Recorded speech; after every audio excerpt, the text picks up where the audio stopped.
Welcome to Rauta's Non-Metal Reviews. This time we have a rather unusual take on the music.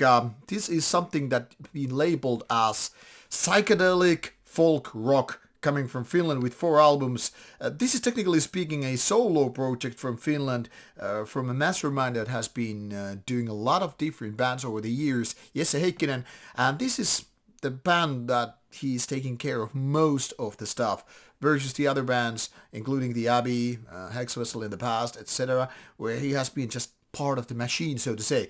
This is Iterum Nata from with the 4th album, From the Infinite Light, released in mid-March. Now, before we get into that unboxing and all, let's take a quick look on the Bandcamp.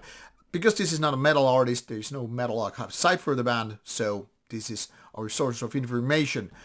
This is just a quick look on the album. What you have here, for example, is the cover of a forest, rather not particularly blurry, but kind of a mystic image with a creature having some kind of I would guess, moose, horns. But then again, it's more like a humanoid. Now, this is already like going into the fantasy world in a way, or maybe this is David Lynch kind of a take in the world of psychedelic approach. Then we have, of course, Jesse Heikkinen here, and you have the track list right here, and you can also already listen to a few tracks.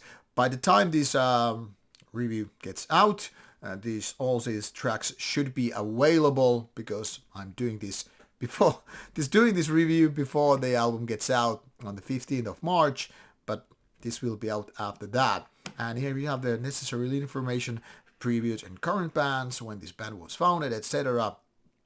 And that's pretty much of it. Now let's get back to the thing here and unbox the album, which was sent specifically to me as per request.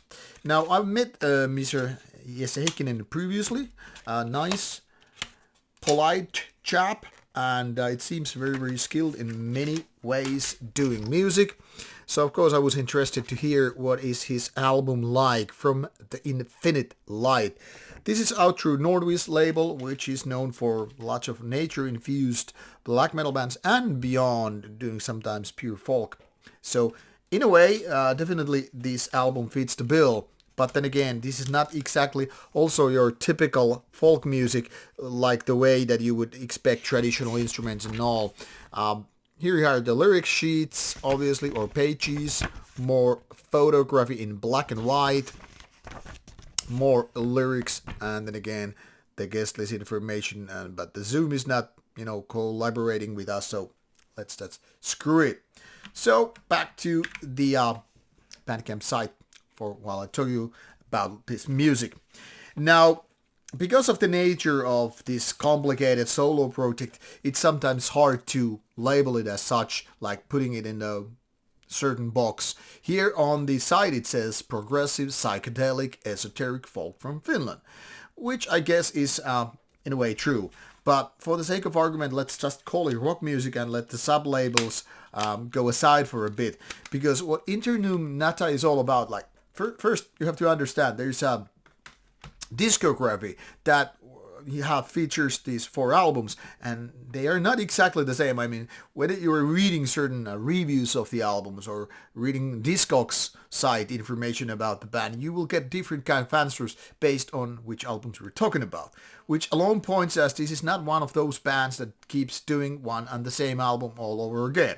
I mean, I'm buying this argument, call it this psychedelic, esoteric folk rock in a way, because indeed this is rock music. Now, you could really challenge the statement, call it folk rock, but let's let it slide, because definitely there is this kind of a vibe. I mean, this ain't no hard rock, this ain't no some popular music and all that stuff. So yes, there is certainly level of that. When it gets to the more esoteric or psychedelic areas, that's probably when you go deeper into the lyrics or the mind of the given artist and all that stuff. Let's just say there are parts where you feel that all these acoustic guitars are, leading the way, and nice clean vocals are doing their job. But then again, for example, the second track already features almost like a blast beat kind of a drumming, which is definitely flirting with Jesse's background with metal music. So there is this and that in the mix. I wouldn't say this is easy to box, and that's part of the charm with this album. The production is top notch. I really like the vocals, and then there are lots of featuring guests, doing spoken parts. You like have one from the Coffin Shaker and one from the other project. So there's a little bit this and that. It's like an interesting journey through the woods where you get to see woods, the actual trees. You get to see the rocks, you get to see the moss, you get to see sky above and all that stuff, maybe even a cave. I mean, these are of course metaphorical takes what the music could be, but one thing is for sure, it's not like all the songs are carved from the one and the same rock. And that's indeed making this album rather interesting, because it's enough variety in a sense that it will take you into different mindsets. Sometimes it's more about melancholia, sometimes it's more like a celebration of sorts. In a way, I would say this is more like a folk rock thing in the same way as Depeche Mode. Often very dark, often very melancholic, or at least in the spectrum of darker emotions. But then again, there are moments which are clearly more happy and more on the positive side, like sun shining in and all that stuff. So there is definitely a connection related to darker end of metal as well.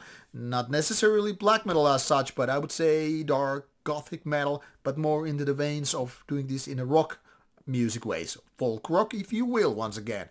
If you like bands such as Hex Vessel, where Jesse was part of, I guess this roughly falls into the same subcategory in things like, if you like that band, you might like this one. You know what? You have all heard the famous phrase of for fans of FFO.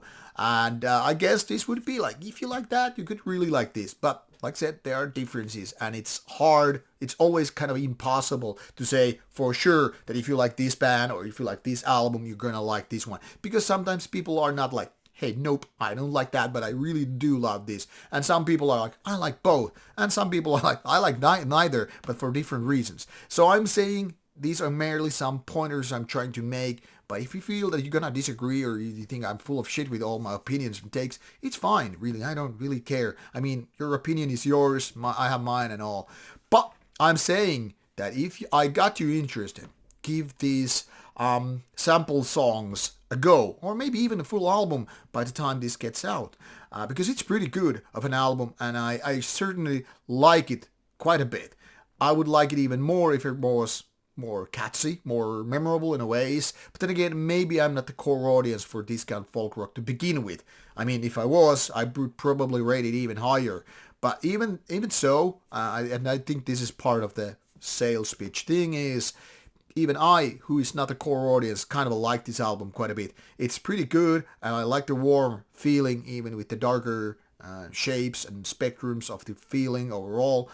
I would say, yeah, give it a go. It's pretty interesting. And if I got you interested, like I said, they have other albums as well, which are also here on Bandcamp. Or then you go for the physical product, like this one, out through Nordvis in March 2024.